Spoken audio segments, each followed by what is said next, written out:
Yo, what's up? Chris TV, welcome back to my channel again guys. Today is Saturday, May 25 guys. Flex ko lang guys yung aking breeder guys na albino guys, yan o. Yung full red tail. Namatay na to kasi mga parents guys, so kaya marami sila dyan. Pag nag-adult na sila guys, pahatiin ko yan. Pinapalaki ko lang sila guys para iwaiwalay na natin. So mayroon ako dyan itabi na limang naibinta ko na kasi itong kasama nito guys. May kumuha sa atin. So ang naiwan dyan, 4 na male, 6 na female yan guys yan.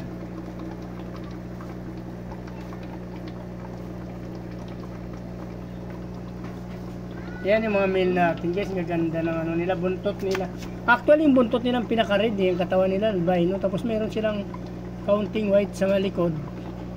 Yan. Pero yung mga babae nila, ganyan lang yung kulay. Oh. Actually guys, na malaking-malaki ito yung nanay nila. So dito kasi ano pa lang ito, juvie pa lang sila. Magsi-semi-adult pa lang. Yan. So pag lumaki na sila at mag-adult na, hatiin natin to guys. Gawin ko itong breeder since namatay na yung mga parents nito, wala na tayong pagkukuhanan. So future breeder na lang ito naiwan guys, kasi yung iba na i-out na natin. So ito yung naiwan. So hatiin na lang natin para hindi tayo mawala ng strains na ganito guys. Yan. Paki-ID nyo na lang tayo guys kung sino nakakalam, kasi ang pagkakalam ko nito albino tapos red tail lang guys.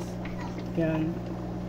Pero sa mga eksperto dyan, paki-ID nyo na lang din to guys kung ano talaga yung tamang tawag dito. Sinabili ko lang to kasi sa kaibigan ko guys yan.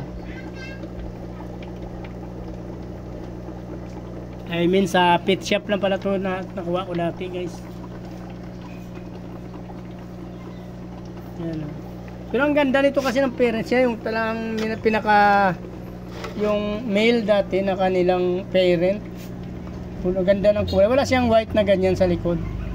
May lumabas kasi na ganyan, no? So siya, talaga hindi mo naman maiiwasan pag ganito kasi yung mga salin lahi na ito, yung mga, siguro yung mga unang parents pa na cross na rin siguro to, hindi talaga solid pa yung ano nila. Pero sa sa F3 magantay tayo ng batch nito, pangatlong anak nila, baka maging solid na rin. Kaya ito hindi ko to pina-out lahat para masubaybayan ko yung F2 at F3 nito guys. Titingnan ko kung anong lalabas, kung gaganda pa ba sila or papangit. Kung papangit na, wala na, wawalain na natin to.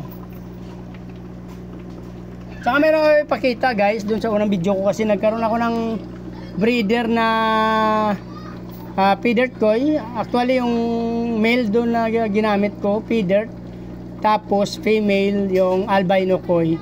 So dito guys mag-study tayo dito, kasi ang ginawa ko naman dito, binaliktad ko na naman.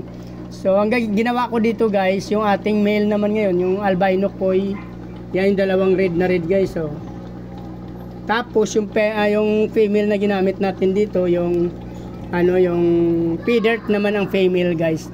So balibaligtad lang kasi ang dami ng akong fry na feeder koi, pero ang parent nun, yung ginamit ko kasi doon yung male yung feeder, tapos yung female albino koi.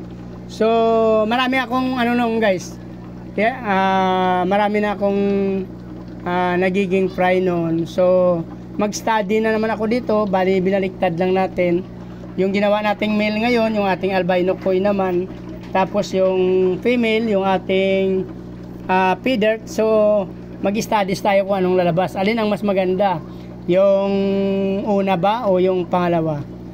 Kaya nga sinasabi ko doon sa una, yung una male doon, feeder, female albino koi. Dito naman sa pangalawang study ko guys, naman albino koi naman yung male na ginamit natin, at feeder na naman yung female. So titingnan natin to kung anong lalabas. So guys, so i-breed na natin to. Pinagsama ko na actually guys, mga pala semi-adult, pero siguro mga 2 weeks to 3 weeks magbe-breed na rin ito. Yan. So abang-abang lang kayo guys, papakita ko sa inyo kung anong lalabas dito. Kasi marami akong lumabas na ngayon ng feeder koi, pero ang male ang ginamit natin feeder. Female albino koi. So ito titingnan kong labas nito. So kung nagustuhan nyo tatapos yung video na to guys, please like, follow, subscribe sa aking YouTube channel guys. Sama nyo na rin yung notification bell para updated kayo sa mga video na in-upload ko araw-araw. Maraming salamat sa patuloy na suporta at panonood mga guys. Paki-follow nyo lang aking Facebook page, Chris Molino guys. Maraming salamat at mabuhay kayo hanggang gusto nyo. Magandang hapon, bye bye.